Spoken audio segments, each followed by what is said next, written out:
사실은 단기적 문제와 장기적 문제는 계속 있긴 마련이거든요. 있긴 마련이고, 그래서 어떻게 대처할까도 이제 문제의 성격에 따라 되게 다른 것 같아요.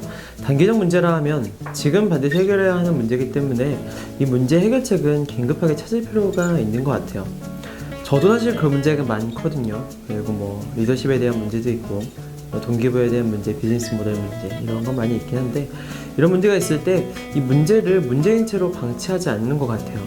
사실 이런 문제가 발생하면 감정적으로 흔들리기 때문에 어찌해야 되나 당황하기 마련이거든요. 근데 사실은 이런 문제가 있으면 이 문제를 해결할 수 있는 해결책을 적극적으로 찾는 게 되게 필요한 것 같아요. 근데 이 해결책을 찾을 수 있는 곳은 저는 개인적으로는 한 두 군데밖에 없더라고요. 책 아니면 사람인 것 같아요. 그래서 이런 곳에 필요한 책들을 찾아 헤매고 보게 되고, 나아가서 이런 것에 대해서 답을 줄 수 있는 사람을 찾아가서 이 질문을 전하고 그렇게 하게 됩니다.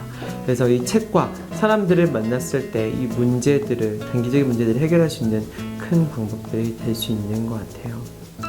장기적인 문제 같은 경우는 먼 문제이기 때문에 이 문제에 대해서 오히려 또 소홀히 하고 경시할 수 있거든요. 근데 이 문제의 데드라인이 왔을 때는 되게 어려워질 수가 있습니다.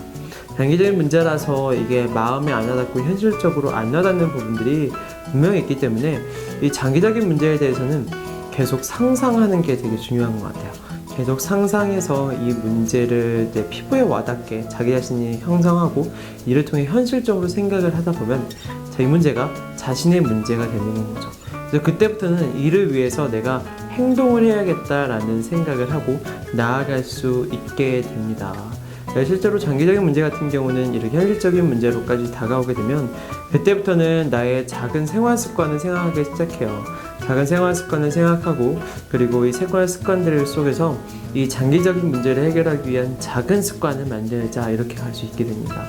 자기가 뭐 멋진 강연자가 되고 싶다 그러면 일주일에 한 번은 강연을 하자, 이런 단기적인 액션을 세우게 되고, 이를 실천을 계속 하다 보면은 장기적인 목표에 가까이 다가갈 수 있게 되는 것이죠.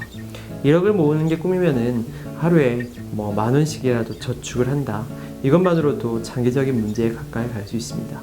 장기적인 문제일수록 되게 큰 드라마틱한 솔루션이 있을 거로 생각하지만 그렇지 않다고 생각해요. 지금 현실에서 하나하나 해나갈 때 장기적인 문제까지 해결할 수 있다고 생각합니다. 이렇게 단기적인 문제, 장기적인 문제에 대해서 각각의 방법으로 꼭 해결해 보셨으면 좋겠습니다.